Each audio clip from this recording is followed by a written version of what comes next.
Are you ready for the carnage? Not the carnage that is this show, Fairway to Heaven. The carnage that is going to be the U.S. Open. Fairway to Heaven, we're live. Breaking it all down from Oakmont in 30 seconds.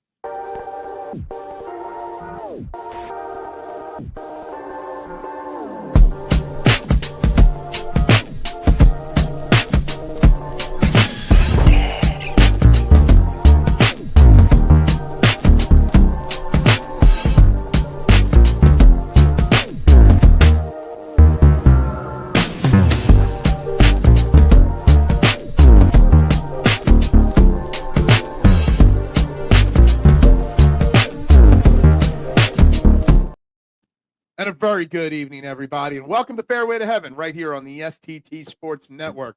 We are live, YouTube and Twitter, guys.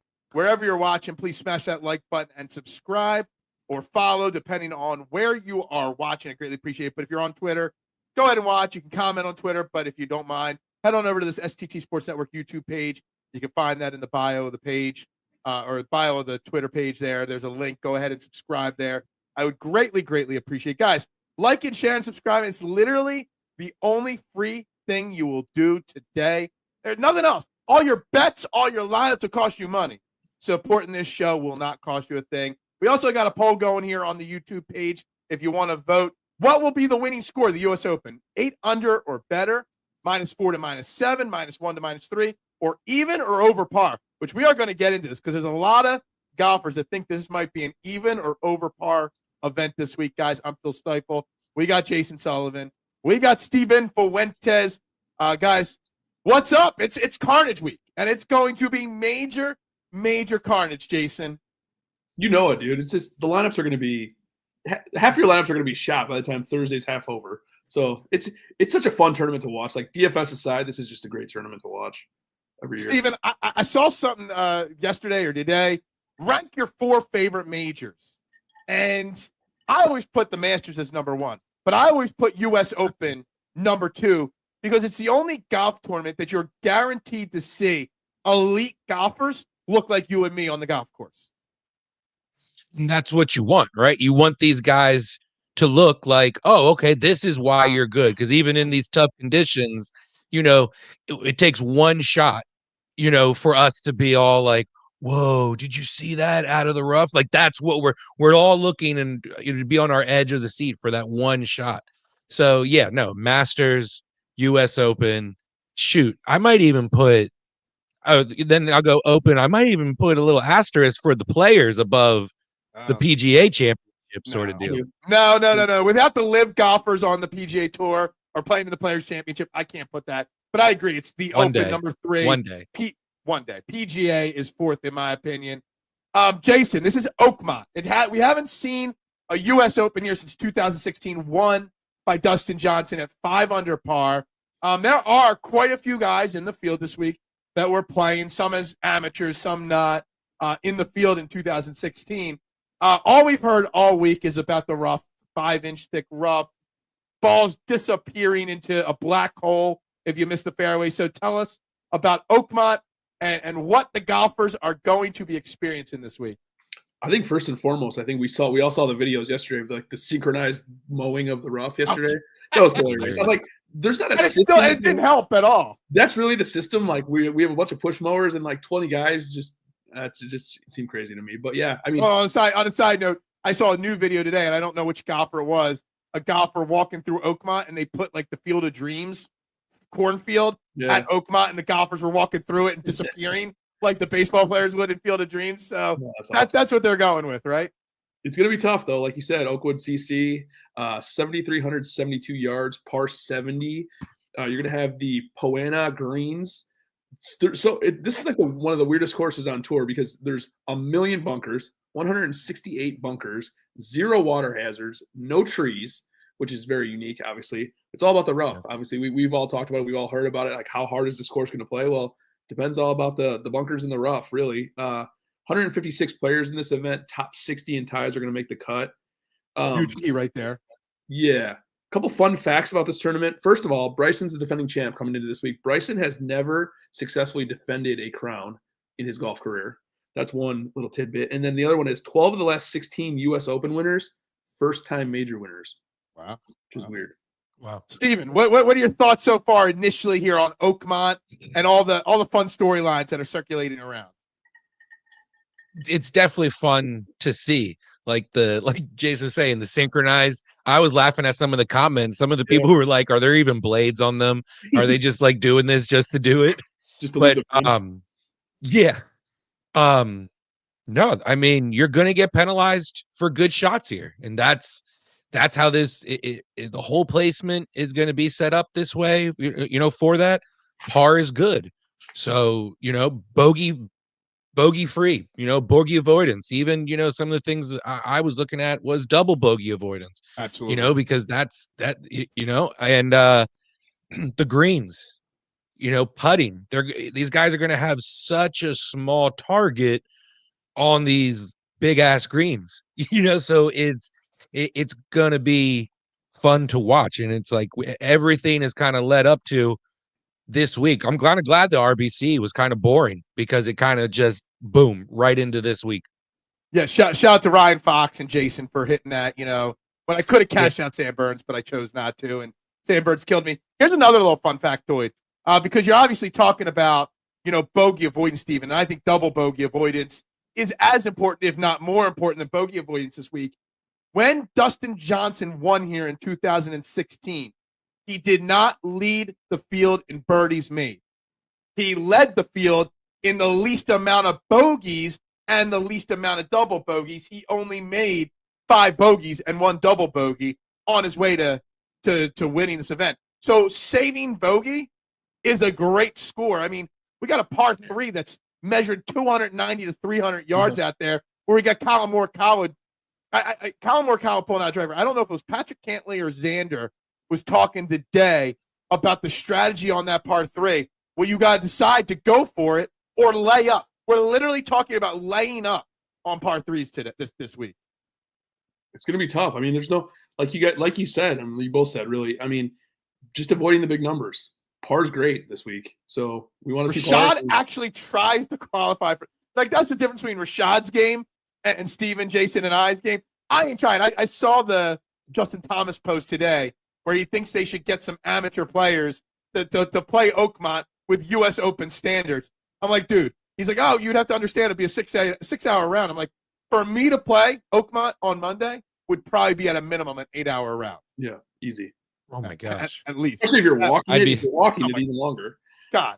I would need spotters to find my golf ball. I would just take the drop. The drop out of the rough. Just be like, screw it. I'm not doing this to myself. Just put me down for an 8 on every hole, and that would probably be better than I would do. Probably not even that. Yeah. Like, I would probably not get it. It would be pretty difficult. Anyway, I would not be able to reach the par 3 that's 290 yards. No.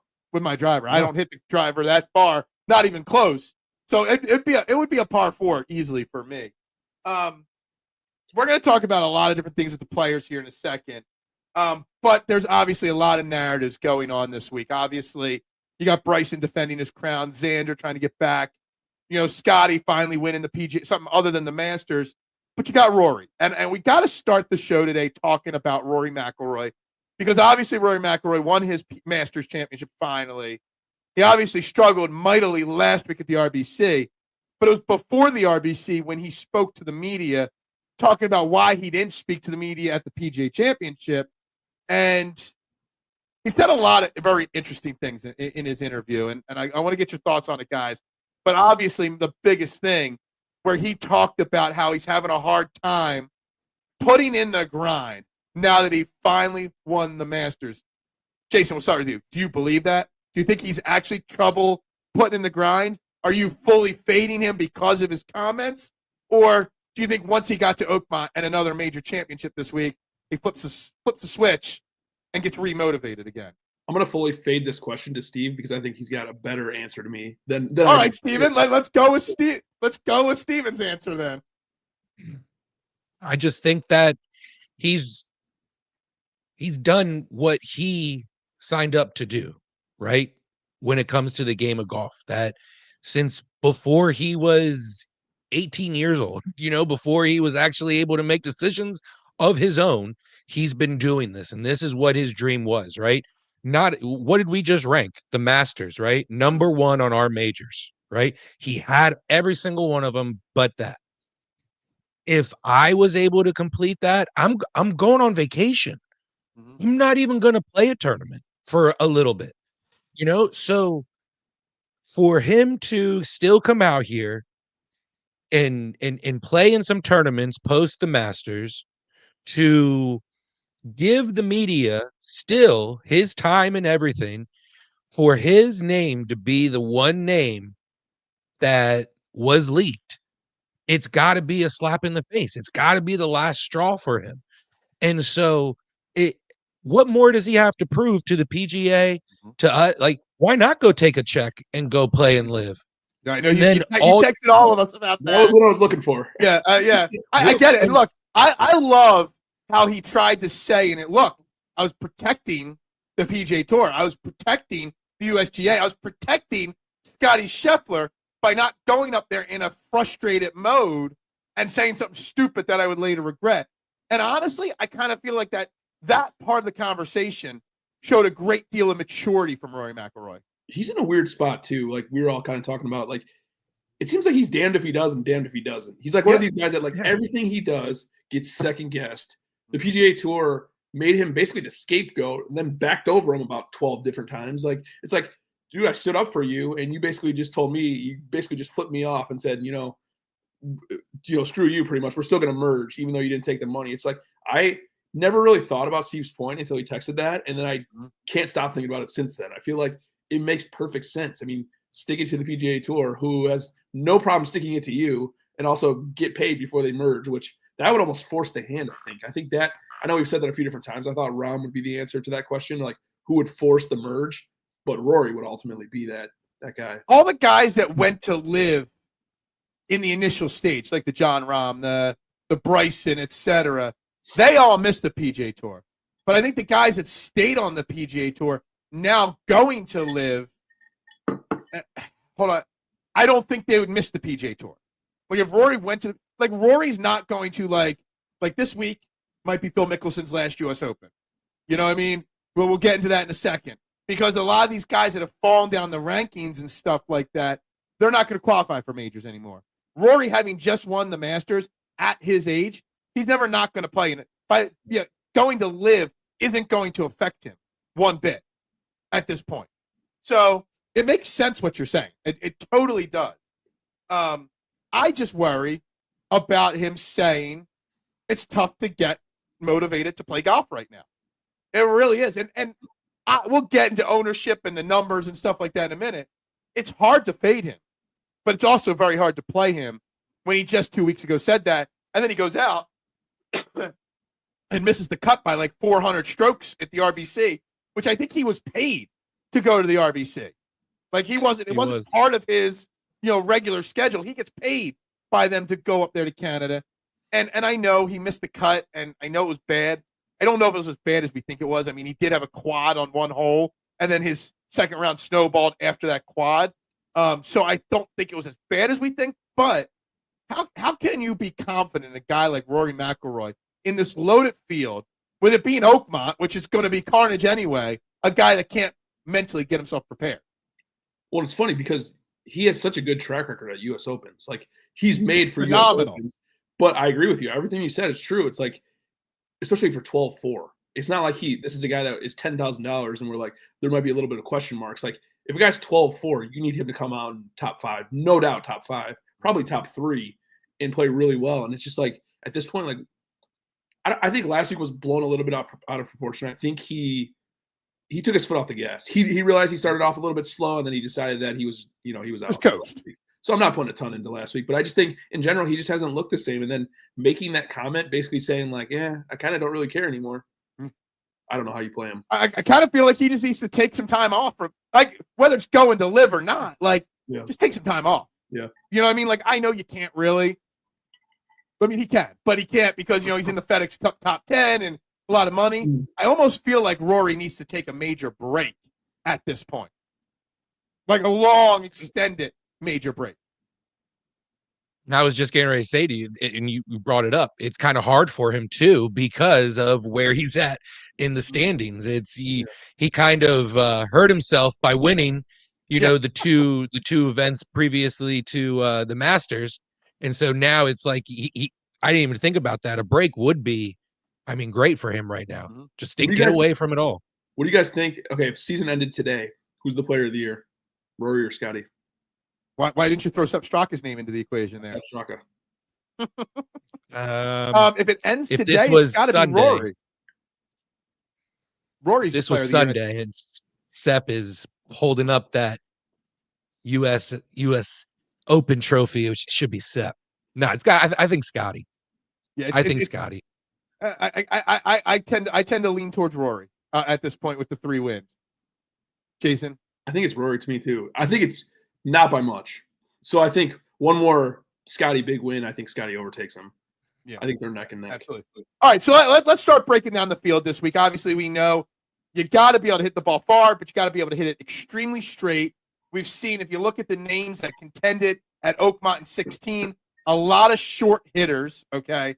But there is going to be carnage. And actually, before we get into the field, I want to bring up and let Jason say yes or no. And I mean, he already knows what my strategy is this week. And then Steven, you can answer as well. I am going different when I build my player pool this week.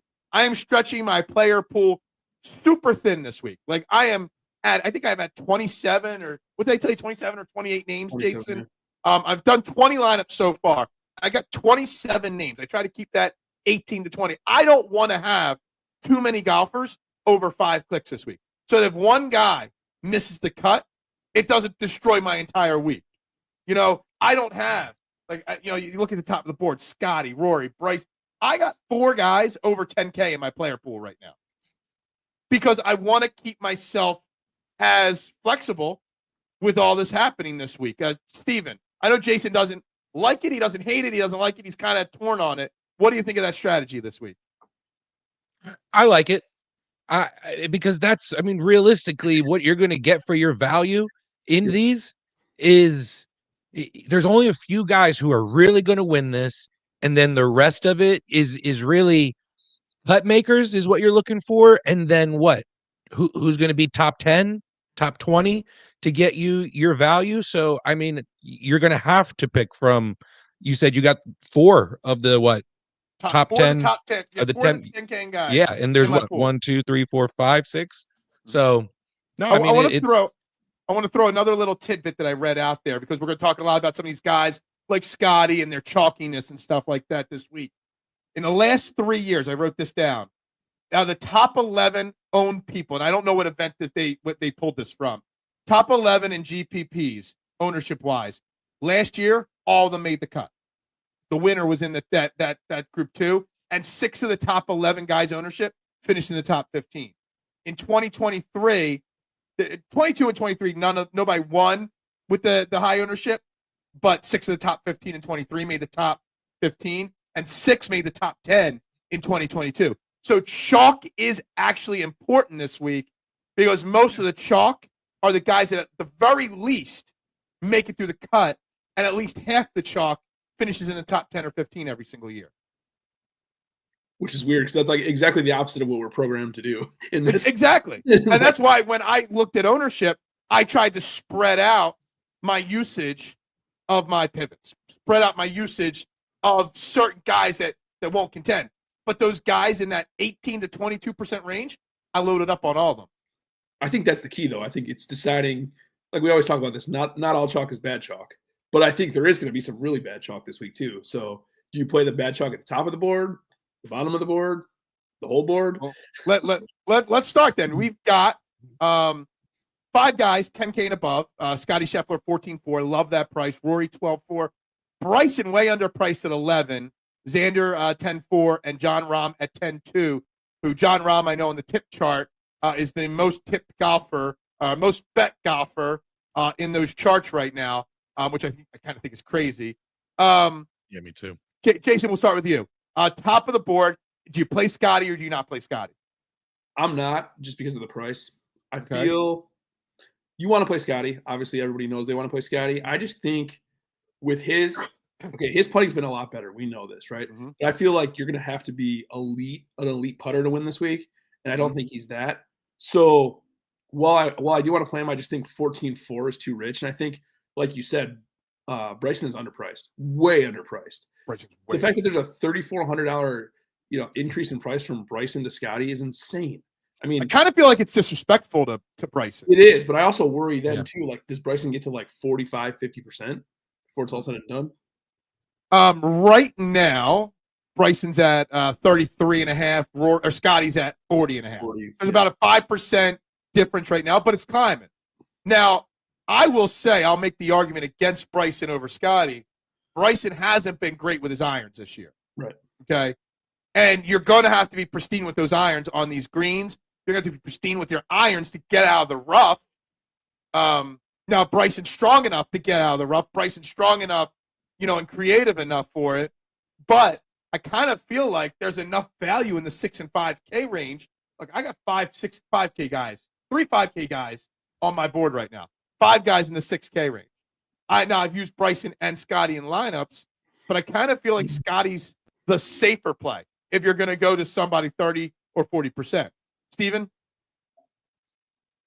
I'm going both. I'm playing them both. I'm playing 8. I have 8 lineups that I'm doing this week, and I'm doing 4 of them are going to have Bryson, 4 of them are going to have Scottie, because of the exact reason what you just said. There's some guys in there in the 5K range who will at least get you to the weekend, and then there's some actually really, really good value names in the 6K range. My reasoning for Scottie is, when it comes to DFS play, you're going to have to think a little outside the box this week, and you're not going to get like bonuses that you get normally, where you're getting guys who are getting 3 birdies in a row, or you're getting a bogey birdie bounce back. You're not going to see that much. Scottie's like one of those guys who he's at least going to put himself in position to possibly get you those bonus points. And so I think that's where he is going to have that uptick of why he's 14-4 versus Bryson, where his approach play, his irons hasn't been as good, but his putter, he can be so creative with it and have that touch that's kind of why you got to go with Bryson, though. So that's why I like them both. I think that's, by the way, K1, we will talk Hideki. He's 8K even, and I bet Hideki to win just because his number was 70-1, which is a sick number for somebody like Hideki Matsuyama. But we'll talk about him when we get to the 8K. Go ahead, Jason. Sorry. No, you're good. I just wanted to kind of piggyback off of that. I think finishing position means so much this week. That's a good point. Absolutely. That's where you're going to score most of your points, right? Yeah. So, and Scottie's floor is what? Top 8? Yeah. Maybe? Yeah, 8. Maybe even better than that. Like, that's a good point. That's a really good point. I think it's not so much not liking Scottie. It's just that his price is so high. And, like, do we feel confident in building a lineup? I think everybody that plays Scottie, their second guy in is going to be Lowry or Straka. So I think if you are going to play Scottie, you got to get a little different in at least maybe 2 of those spots. So here's the thing also. You kind of got to think about placement, like you said, but there are odds to make the cut. Who's going to, like, if you look at all these names, Rory could miss the cut or he could win the event based off of the way he's been playing, but also his words. Bryson can blow up at a moment's notice. John Rahm can blow up at a moment's notice. In the 5 guys 10K and above, it's Scottie, Scheffler, and Xander the most likely to make the cut, in my opinion. And so you got to zone in on the guys that are most likely to make the cut if you're going to go heavy on anybody, in my opinion. And even Xander, it's like his game is always missing something. At the beginning, it was missing around the green. He's been a little bit better around the green now. Now his driver's been a little shoddy. That's the driver. So it's hard to trust him. I'd almost feel like, I know Rahm, you said, is probably the most. You said he was the most. He's the most volatile with Rory in that. He is, but I also think he's the most capable, if that makes sense. I feel like I don't know if safe is the right word, but I feel like his upside is just as high as anybody's. And I don't buy the PGA Championship run he made at that turn. I know he's been very solid on LIV this year. I think he's finished 10th or better in every event he's played this year. But I'm not buying that. I think it's more of that. I was listening to John Rahm's press conference today. It just happened to be on the way into work today, and I was listening to it. And he said that people are making too much into his PGA Championship run, because when he entered Sunday, he was 5 strokes back. He's like, yeah, it looked like I had chance, but I really never had a chance in that event. Yeah. And, Rahm might finish in the top 10. He could, in theory, win it. But I think there's too much volatility there. I do like Xander, and I know Xander hasn't been perfect since he's returned from his injury, but his U.S. Open history in general, and the fact that now he's a two-time major champion, he knows how to win majors.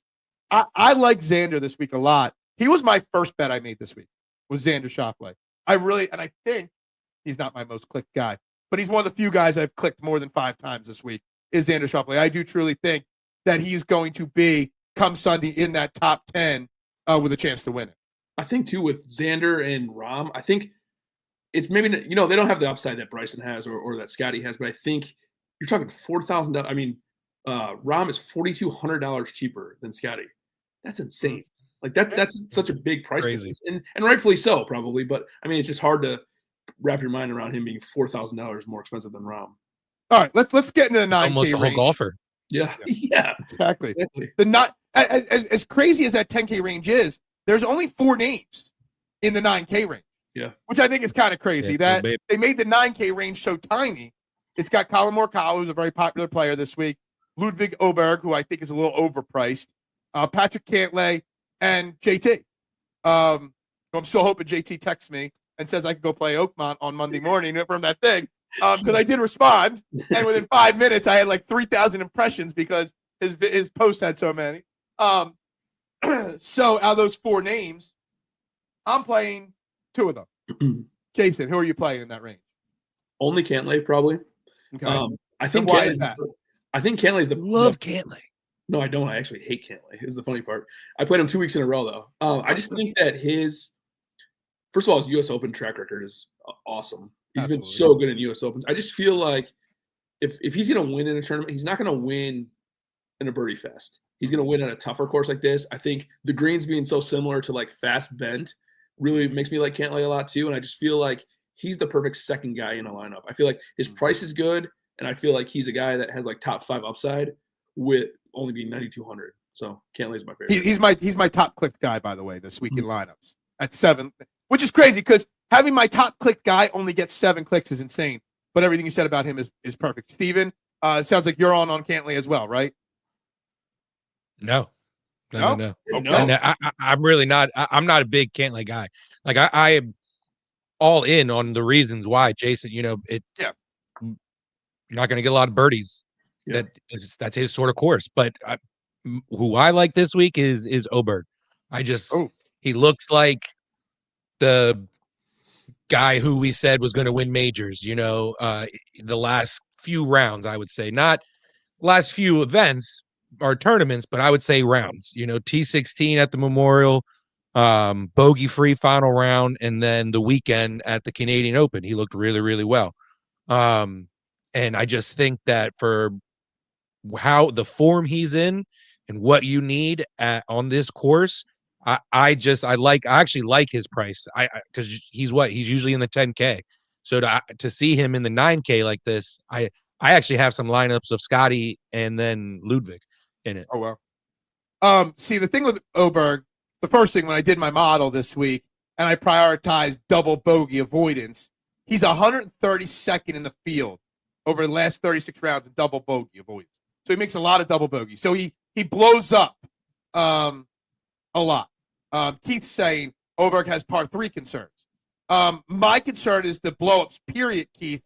But it's also the fact that while he's a very good iron player, he does miss fairways. And if you're missing fairways, and he's not chalk, but he's kind of in that 15% ownership range, I'd rather stick to Cantlay, who's at 12% ownership, over Oberg. And if I'm going to go with a chalk guy, I'd rather go with Morikawa, who's got the better track record and stuff like that as well.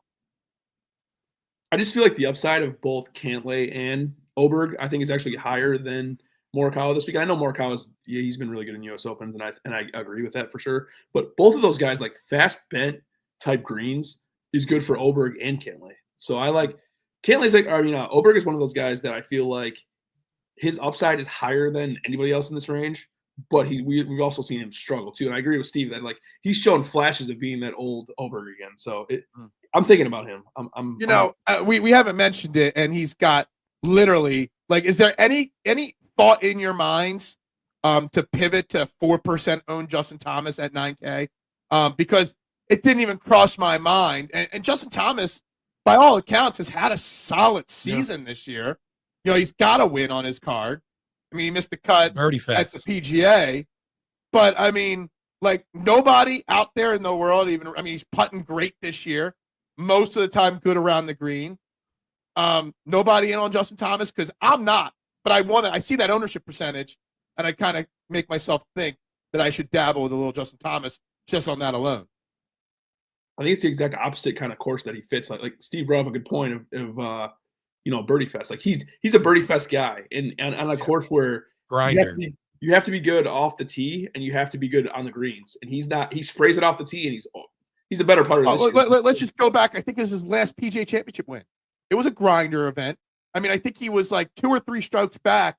It was halfway through round 4, and he was at -3, and he went on a little birdie run. So he hung around, and he got hot at the right moment and separated himself from the crowd. So again, I'm trying to find a way to talk myself into it because of the ownership percentage. But on the flip side, I think, like I said, with the numbers, that chalk tends to contend at the U.S. Open. The fact that Justin Thomas is not chalk tells me he's probably not a good idea. And if you don't know that reference that Phil just made, you probably shouldn't watch the show anymore. A Rory and JT lineup for low ownership purposes. Oh, will I ever bet Sam Burns again? I'm a sucker for pain. So yes, I will bet him again. I didn't bet him this week. He is in some of my lineups. We'll get to him. He's low in the 7K range. Can we go back and reiterate how great of a reference that was, though? The movie reference. I mean, people think I'm not good at movie references. I don't like to let people know I'm making them. I just want to see if people pick up on them. He's hanging around. Hanging around. Unbridled enthusiasm. That's the follow-up line to it, right? I think they're the words he used, right? Unbridled enthusiasm. You check. All you do is check. The World Series of Poker is going on right now in Vegas. Still a dream of mine to play in one event in the world. Not even the main event. Just an event at the World Series of Poker. There you go. Like our friend Sia. You ever watch it? Do you ever watch it on ESPN? I played semi-pro for a little while. I did too. I played in circuit events. It's like I played in a couple World Series of Poker circuit main events before. But yeah, no, I used to have I had a pretty good run at poker for a little while there. Fun fact, I think our buddy Sia finished 25th in the World Series of Poker once. I know he had a top finish. I don't remember where it was, but yeah. A buddy of mine finished 50th in the main event once too, and he finished second in another bracelet event for like 600K. Back during the poker boom when it was really big and happened. Anyway, let's get into the 8K range because I think you're gonna need to really figure out this Rashad's 8K range. Yeah. Post that Rashad quote right there. What's that? Rashad's comment right there is elite. Pay that man his money. He beats me fair and square. My Russian accent isn't very good, guys. I haven't practiced my Russian accent in a while. Pay that man his money. Such a good movie. Yeah, it's such a great movie. Been waiting since the day it came out for the follow-up sequel. They always talk about it, but they never do it. All right, 8K range. Tommy Fleetwood kicks it off at 8,800. You got Joachim Neiman, Victor Hovland, Brooksy, and Hideki. Another very small range here. Steven, we'll start with you. Favorite play in the 8K range and why? It's probably going to be the chalky play, but Fleetwood, just because of, accuracy, most consistent guy probably on tour. He's not going to go win this thing probably for you, but does he have all the tools in the bag? Yeah. But just out of this range, I don't trust Brooks. I like Hovland. I just don't. You don't know what you're going to get with him, and I kind of think the same thing about Neiman. Is it that Liv is, when he comes on the majors, he's kind of like Liv's Victor Hovland in a sense. You kind of don't really know what you're going to get out of him. So for me, it's Fleetwood. Before you go, Jason, I do want to say Jason made a comment a little bit ago about first-time winners. Yeah, winning U.S. Open majors. I don't think Tommy Fleetwood is as great. Like, Tommy Fleetwood's never won on the PGA Tour. He's won 6 or 7 times in Europe and in other tours. Tommy Fleetwood's had a great season this year. Tommy Fleetwood is the lowest number of double bogeys made on tour this year over the last 36 rounds. If Jason's stat is correct, and it Fleetwood happens wins. again this week, Tommy Fleetwood would be that first time. It's either going to be somebody that's won a major before, like Scottie or Bryson, or it's going to be Tommy Fleetwood. Is it weird that Tommy? I feel like Tommy's more likely to win a U.S. Open or an Open or a Masters than he is like a regular like RBC Canadian or like some random tournament, which is weird. Like I don't know if he ever wins one, but this would be kind of the one that was like 5 under or less. I think would be his jam. And I think this range is questionable. I think Steve brought up a good point about Hovland and Neiman. I feel like those guys are both better bets than they are DraftKings plays. Okay. I feel like, would you be shocked if Hovland won? I mean, he could easily top 5. No. But I just late at it like about an hour ago. Him on my side of that is I think he could easily did it yesterday. He's so bad in so many areas right now that I think, especially around the green and on the greens, but he does putt better on bent grass greens. So I don't know. I like Hovland a little bit this week, and I think Tommy's going to be chalk, but I think he's the play. I will throw out there Hideki Matsuyama. I like Hideki Matsuyama this week. I know he hasn't been great this year. He's been very mediocre. I don't think he can win it. But if you need to find, like, if you can't build a lineup with 6 chalk guys, you got to find somebody to make you talked about earlier, making your lineups different. Hideki at 5%, 6%. Give me Hideki and Fleetwood in the same lineup to start. And I think both of them make the cut. And then you see what happens on the weekend. Well, look at I do think that the scores are going to be a little higher than people predict. Not like, I'm not thinking double digits or anything like that. I think they're going to find a way on Saturday to make the course a little easier.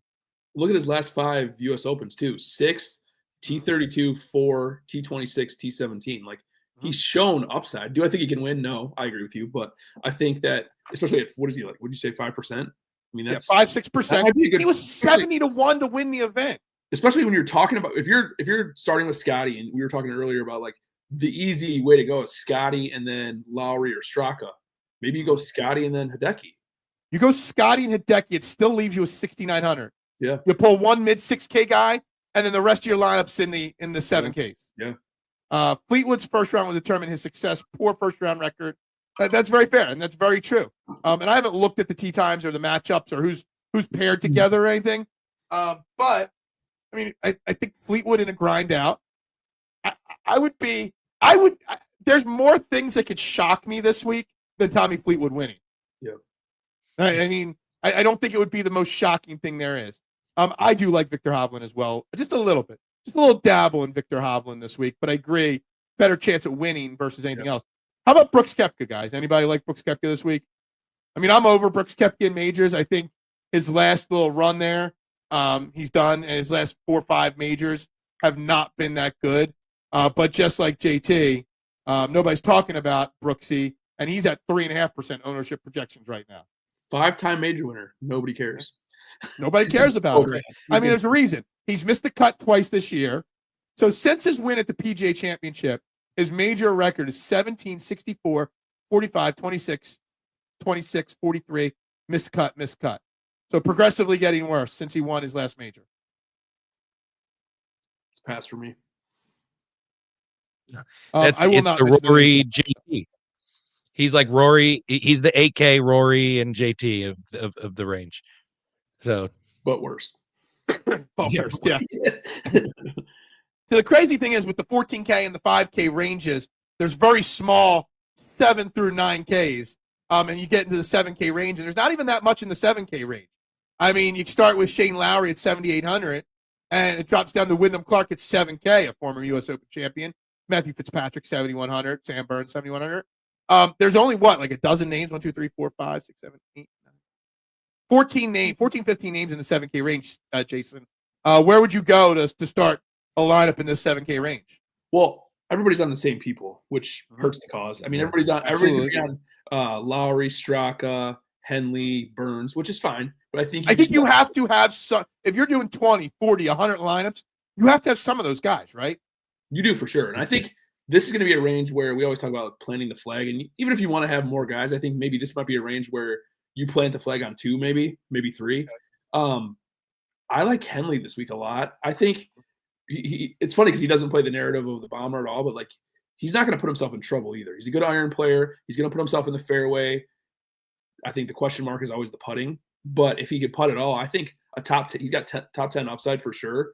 And I don't think there's that many guys in this range that do. I think Lowry's my other favorite, just because we've seen his track record. The worse the conditions, the better Lowry is. So Lowry and Henley are definitely my favorites. Yeah, I think you got to play a little bit of Lowry and a little bit of Sepp Straka. I know Sepp Straka hasn't had great U.S. Open success in the last 5 years, but he's a different player this year than he has been in previous years. I like the Henley idea too. Call me a gut feeling here, but I'm not going overboard with him. But give me Keegan Bradley, Captain America, the captain of the Ryder Cup, trying to play his way in as a team member as well as being the captain. U.S. Open, 85-1. What's he? 7,400. Give me a little action on Keegan Bradley this week. I don't mind that at all. That's a made cut. Yeah, it's a made cut. It's happening without a doubt. Steven, where are you at in the 7K range? Where you guys are, but then I also I have been like juggling some pivots between Hatton and Minwoo. Just Minwoo, his putting, one thing that he was really strong at, but leading up to his win, has kind of died off. But he does well in majors, and he does have the two of the things that you need here, which is driving and distance, club head speed, and putting. So the putting isn't in form right now. And then Hatton, I like Hatton for all the same reasons. It's just I can see that rough getting to him and some good old TV, good mic, good hot mic with Hatton. Minwoo has really good. Connors too. Yeah, Connors too. Minwoo has really good a really good track record at U.S. Opens too. He has so he's played in 3 U.S. Opens. Where is he? T21, T5, and T27. And that's pretty solid.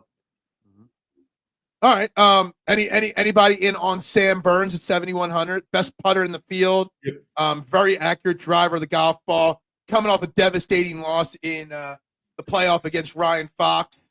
By the way, can we just say how amazing of a shot that was from Ryan Fox on the last playoff hole? Oh yeah. Sticking that wood like 3 inches to the cup right there. Sticking that wood. Jason, do you have a 12-year-old? I do. Yes, I do. And you don't help the cause either. All right. I like say things specifically to get you to giggle. I like Sam Burns because we talk about he's a good iron player. He's not the best driver in the world, but he can drive it off the tee. I think if he stays in the fairways, best putter on the tour. I do like Sam Burns at 7,100. I think that price is too cheap. Yeah, I agree. All right, 6K range. A lot of names you have to play in the 6K range, especially with Scottie being 14-4 if you want to play him, or if you want to play any of those guys. You're going to have to dabble at the U.S. Open, the 6K range. Normally, we'd say stay away from it, but I think there's a lot of action that you can differentiate yourself within the 6K range. Steven, give me a name or two just right off the top here in the 6K range that you like. My favorite is Harris English. Okay. It's the grinder. He plays well in these elite fields. T2 at PGA, T12 Masters, T11 in the Truist, and T12 at Memorial, all elite fields. And so and then his track record at Oakmont, T37 and 16. I just think that he's super underpriced, and I'm sure he's going to be chalky, but he's my favorite. Definitely going to be chalky in this 6K range. But again, great track record. U.S. Open has played here before. Jason, what would be your first click in the 6K range? It's hard not to play English. I agree with that. I like Akshay Patel. I think he's got the kind of game that I think he's a major champion one day, and I think he's got a lot more upside than most people in this range. So I like him. I think he played 1 U.S. Open, I think, so far, and he did pretty well, if I'm not mistaken. So I like him probably the best. I don't like a ton in this range. I worry about English being chalky. But there's a couple guys that I'm kind of like pondering right now. I think Denny McCarthy always plays well in U.S. Opens. Obviously, elite short game, great putter. So I like that. And then Detry is kind of like the long guy who can also putt. So I like those two guys a little bit. I'm going to give you a couple of names. One's a very obvious name, Aaron Rai, the most accurate driver of the golf ball. Doesn't hit it a ton, but will be in the fairway every time. You got to get a little action on him. I'm going to give you 2 names. First and foremost, I don't even remember who I saw post this. Actually, it was Len Hochberg posted it, I believe. And Len Hochberg's a multi-time DFS writer of the year. And I had to fact check him on his piece because I didn't even believe this was true. Do we know Maverick McNeely is the 11th ranked golfer in the world? Is he really? Every time I see it when they show a graphic of him, I'm like, wow. Whoa. He is the 11th ranked in the official world golf rankings. And he's going to be under 8% owned. He hasn't had great success at the U.S. Open, but overall, Maverick McNeely is a solid golfer. Has he ever played in the U.S. Open? He's missed 2 cuts. He hasn't played it. He's the 11th ranked golfer in the world, and he hasn't played in the U.S. Open since 2017. Oh, which is insane. I mean, he had a win last year. He's got other top 10s in his career. It's crazy there, but I do like Maverick McNeely. Another way to get different this week, I like Denny McCarthy, by the way. Yeah. JT Poston, I think, has the type of game. Again, these are names I'm not going 10 clicks on these guys. These are sprinkling 3-4 clicks on these guys to get different. JT Poston and Denny McCarthy, and I know you like this guy, and I kind of forgot about him, so I don't have his information up. Give me 1 second to find it. He is down there. Doesn't make a lot of bogeys. Putts pretty solidly. Very low in the 6K range. Semi-resurgence this year. Played in 4 U.S. Opens, made the cut twice, missed the cut twice. Davis Riley, I think, Scott. If you want to click him twice at 6,200, just to differentiate yourself a little bit, I think you can get away with a little sprinkle of Davis Riley. The only thing I worry about him is that I think the wheels might have fallen off. I think he does. You know how he is. He's like awesome for like a month, and then he's bad for like 3 months. So, well, I mean, you got to take some risks. Yeah, he was second at the PGA Championship. They missed the cut to Charles Schwab, 59th last week at the Canadian. So yeah, it's not been pretty since his second place at the PGA Championship. But I don't know. He's won 3 times on the PGA Tour, so he knows how to win a golf tournament. I'm not saying he's going to win, but I'm saying that all you need. Davis Riley, what's his ownership percentage right now? Gotta be 2%. Right now, 4%. 4%. All you need him to do is make the cut, and all the rest on the weekend is bonus, right? I agree. How do you guys like Gracerman this week? Interesting. Very interesting to me. It intrigues me. He does what you need to do here. He's an underrated driver of the golf ball, and he's a good putter. He struggled putting, I think, for like a few months at the end of the year last year, but I think he's got more upside. He's one of those guys too with more upside, I think, in that range. I don't mind that. If you can get the putter going. All right, 5K range. You got to play some 5K range guys if you're playing Scottie. I mean, you might say no, but you might find a way not to do it. Jason, are you playing any 5K guys this week? There's one for me. My main man, Guido. Love Guido. Guido? Yeah. I didn't even know Guido was in the field. He's playing. My paisano. He's going to be fist bumping his way to the championship. No, I'm just kidding. But he's played in two U.S. Opens in his career. Mm-hmm. First of all, where is he? I can't even find him. So I think he's a 14th and a 14th and 22. Yeah, I can't find Guido. And 4th in 2021. What's Guido's price? 59. Hold on. I was on his player profile. He is 5,700. Guido. 5,700. Yes. So he has played. Yeah. Migliozzi. Is that how you say it? Yeah, he played the U.S. Open in 2021 and 2022. He finished T4 and T14. He's been playing awesome overseas.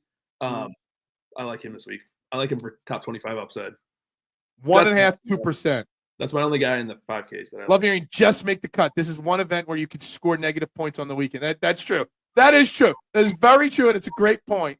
That's why we talked about earlier in the show. Placement is very important this week.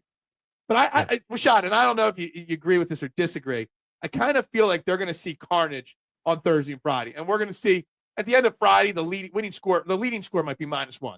There might be 2 guys even or better.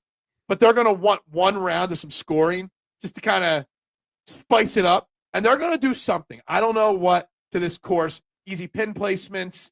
They're going to try to find a way to make it a little more scoreable on Saturday or Sunday. Just to kind of tease the fans a little bit more. I don't know. I think it's supposed to rain on Friday too, right? I was going to say, I think that makes it a little less firm and fast. So and it might mush down the rough a little bit if it rains a little bit on Friday. So just throwing that out there. Steven, you got any 5K guys you like? Oh, I do. Oh, you know My it. main man. Oh, you know it, baby. Emiliano Grillo. Hey, he was on the Emiliano first page. He was on the first page on Saturday, I believe. It might have even been Sunday at the RBC last week. But solid approach play recently. Iron game is really well. And then the other another one I like is Sam Stevens, who's having to me I was just pulling up all his quiet details so year. I can talk about him. He's a bomber. Yeah, Yeah. go for it. Go for it. You pulled him up. He putts well. He doesn't make double bogeys. Hasn't missed a cut since Valero. Played Bombs 2 it. U.S. Opens. Made the cut both times. He bombs it. Having a Rashad saying hell of Thursday a plays easy. hell of a Friday. year. Yeah, I agree. I love Sam Stevens. I think Sam Stevens is a very interesting guy this week. I'm going to give you one other name, and I don't even remember all his details because I can't pull up Len's article right now. This other guy has only played in 2 PGA Tour events, made the cut in both of them this year. I want to say he's one of the top amateurs. Maybe that's why Len wrote about him. I only played him because his first name's Jackson. Jackson Coyvin, I think is how his name is. So I got Jackson Coyvin at 5,900 at 5,900 in the U.S. Open is a pretty good score or pretty high price for a guy that's got 2 PGA Tour events in his lifetime. So Jackson Coyvin, I don't even know how to say his name. Yeah, Len wrote up about him in his weekly article. So I trust Len when it's talking about cheap guys. I want to say he's one of the top ranked amateurs in golf. Maybe that's why it was. But is that the guy that's 17, or is that a different guy? No, it might be a different guy. But I want to ask a question. There's another narrative, and I don't expect him to make the cut. But Phil Mickelson is down here in this range, 5,800. Okay, obviously, I mean, he had a hell of a shot on Live this past weekend. Out of some bad lie and stuff like that. He is tied for the second most U.S. Open appearances, 34 U.S. Opens. This will be his 34th time playing the U.S. Open. Is there any part of you that wants to see a little bit of Phil? I know Phil's a big D-bag, a-hole. He does not treat the fans. He does bad stuff. Poster child for why we hate Live right there, Phil Mickelson. But it's still Phil Mickelson. Phil Mickelson made me get into golf. You know what I mean? And there's like that little bit in my mind that wants to see him make the cut and on Saturday make a little charge for 5 minutes up into the top 20, top 25. Then he can fall apart. Does anybody else feel that way about Phil Mickelson? He's been so bad at U.S. Opens. I think that's the. I mean, we talked about completing the Grand Slam. You know what I mean? Yeah. It's, I was gonna say, isn't this it's what his he last needs? time. Not for me. I wouldn't mind. I mean, I'm not talking about playing him. It's a good storyline. I'm just talking about the storyline. You know what I mean? Yeah. That's all I'm asking for is the storyline here.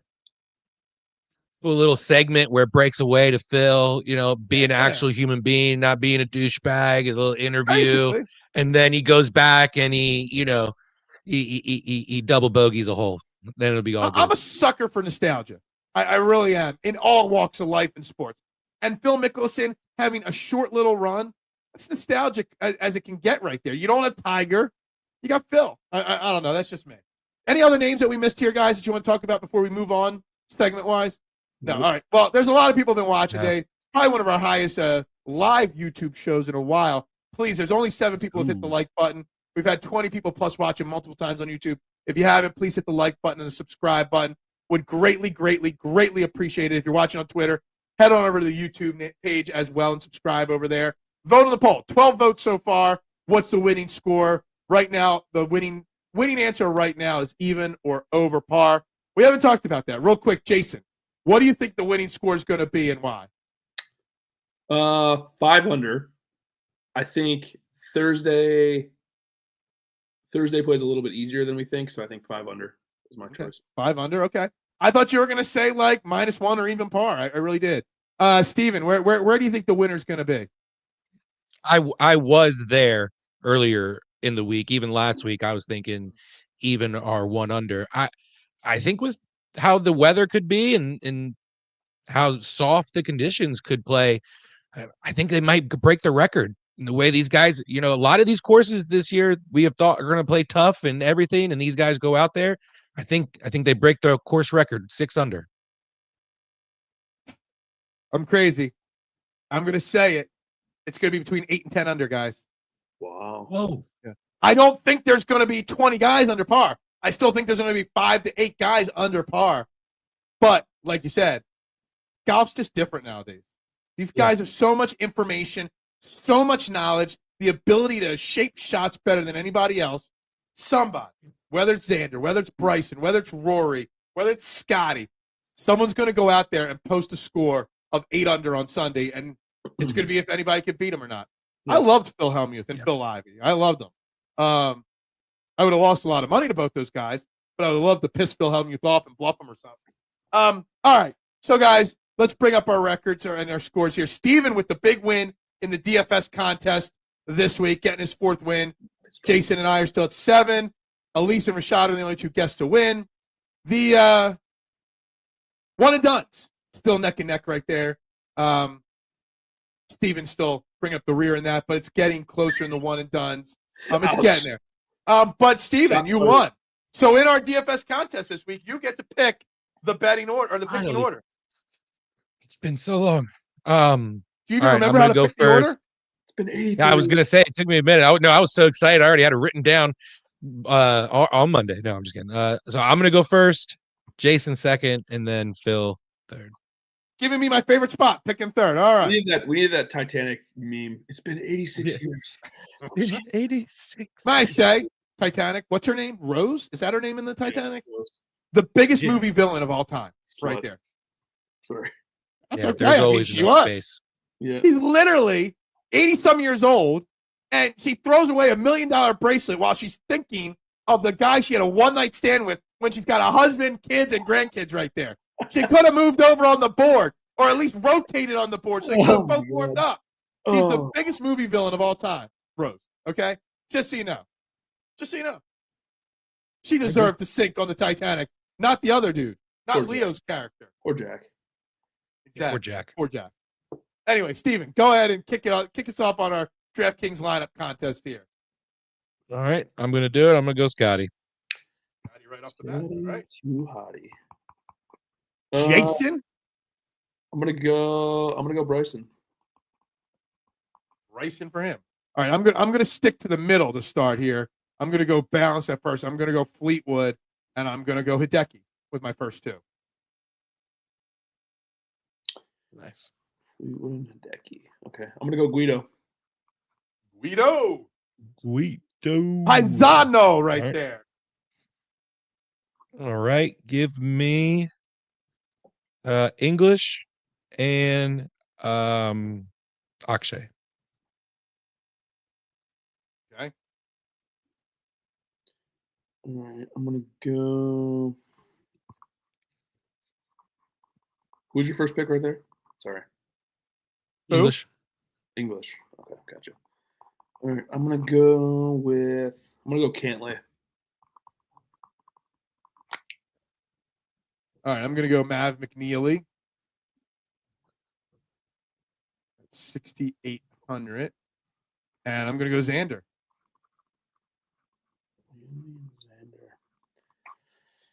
All right. I am going to go with... I'm going to go Henley.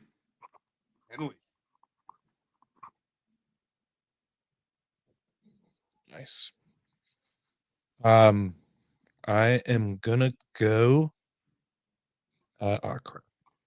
Where's the wrong one? I'm gonna go Jaeger. Jaeger. We didn't talk about him. Saving names. You're not putting names out there. Yeah, smart. Jaeger and we got from Keith here. It's been nice here today, but we'll be soft tomorrow morning. Early wave advantage. Keith is out there in Pittsburgh. Heck yeah, for the Keith. U.S. Open. There we go. Great information right there. Yeah. Thank you very much, JT Jordan. Much appreciated. Pick. Like and subscribe, please. Did I hear Alexander in that picture? Yes. Yeah, yesterday. Yeah. You might want to update that picture there. I'm sorry. Who'd you go with there? Jaeger and who? Lowry. Lowry. Motherfucker. All right, Jason, you're on the board here. Right. There we go. All right, I'm gonna go Neiman. All right. This played right into my hands this week here. All right, I'm going to go Corey Connors and Victor Hovland as my last 2. That's a nice lineup. Holy hell. Fleetwood, That's Decky, a- Mavs, Xander, Connors, and Vic. I That's love a good it. lineup. I love That it. is a good I'm gonna lineup. go Decky. Oh no, you already went Decky. I already took Decky. Stop stealing my guys. All right. I'm gonna go Straka. Dang it. Yeah, you came back and took my guy. Traded Straka for Lowry. Jason, you say he's hurt right now. No, those are both my guys. That's let's go with I'm gonna go with Keegan. I just something about, the Ryder Cup captain who's having a great season, winning the U.S. Open, just kind of, I don't know. It's another kind of like fun little storyline right there. Would love to see it. All right, so there were our lineups. All right, one and done time. Who's going first on one and done? Steve, who's your one and done? Ooh, guess I'll no, I'm gonna save him. I'm gonna use Bryson. Okay. Joseph, if I was invited to play Oakmont this week, first off, they'd have to keep the course open for 8 hours because it would take me 8 hours to play there. Right now, I'm about 100 to 103, somewhere in that range, average when I play around the golf. I would guess I would struggle to shoot under 130. It would be a major struggle. I think I'd be pushing 140 at Oakmont. I think I really do. I've been hitting the golf ball very straight, but very, very lost a lot of distance. Yeah, I would not be able to break 140. I don't think. Jason, what would you shoot at Oakmont? Do you think? Yeah, probably 130. Yeah, 130, 140. Yeah. Steven, are you saying this about the same range? Yeah, 140. Yeah. We got a late question before we keep up on it. So we got your one and done. JT wants to know, what do we think of Jordan Spieth this week? I personally am not on Jordan Spieth. Too inconsistent lately, but Jason, do you want to answer that? I'm trying to find him even on I think the he board. makes the cut this week. I just don't think his upside's more than like 25th. Yeah. The accuracy off the tee has come back, which that's what you need here. He's better off the he's a tee. great bunker player. Creative. So he definitely has some sort of upside. I'm sure he's going to be low owned. So he's about 10% ownership right now. Hasn't had great recent U.S. Open success, but obviously has won one. I'm concerned about his wrist. Obviously, his wrist is healed now, supposedly, but trying to hack out of that rough, kind of scares me with him having a wrist and re-aggravating something like that. So we've been talking about it too. Like, he went from being the approach and the putter guy to now he's off the tee guy, which is weird. But yeah, it really is. All right, so what are we going again with the? So we went Bryson. Yep. For Steven on one and done. Yep. Jason, you're going next. Oh, I'm going to go Scottie. I've saved Scottie for this moment right here. I'm going to go Scottie too. Sorry. Wow. I'm glad I didn't go Scottie. We could all pulled it. So let's get into bets this week because I've done multiple bets with Scottie parlay. So I want to go over my bets real quick. So I parlayed Scottie winning with Victor Hovland top 10, paid 21-1. I thought that was pretty good one there. And I bet Scottie winning with Morikawa top 10 and Fleetwood top 20, that paid 23-1. Obviously, I got a Xander bet at 22-1. Tommy Fleetwood 40-1. Hideki 70-1. And literally like an hour before the show started, I added Victor Hovland at 55-1. They're my bets this week. Jason, what do you got on your card? You got any good parlays this week? I have two, yeah. I like this one probably the best. I got Scottie to win plus Cantlay top 10, 16-1. I have Bryson to win plus Xander top 10, 24-1. I have Cantlay 50-1. I have Hovland 55-1, Hideki 65-1, and then Burns at 75-1. Can we just talk for a second, Steven? How Jason's got the guy that could never hit an outright has got 6 outright hits before the U.S. Open this year. I think it might be 6 more than he had in the last 3 years combined. No. Last year I had 4 in a row at one point. Oh, that's true. We've all done well. You, Phil, what? You have 5, right? 4. 4. I have 5. Jason's there you go. 4, 5, 6. Look at the that. last 4. Consistent. Dude, I was crushing it early in the season. I have not. My last outright since was Minwoo, right? The Houston Open was my last one. I had 3 in like a 5-week stretch and haven't hit one since the U.S. or the Houston Open. Steven, what are your bets this week? So I have 2 Scheffler parlays. I got Scheffler and then a English top 10 plus 2150, and then Scheffler, Wynn, Fleetwood top 10, and Akshay top 20, 46-1. Bryson 9-1, Ludwig 35-1, Lowry 45-1, Hovland 60-1, Straka 65-1, and then English 100-1.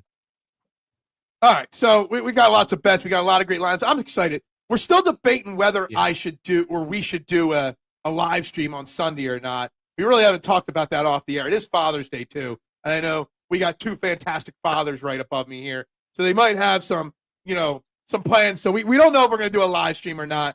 We'll discuss that off the air and all. But I want to close the show with one question for you guys.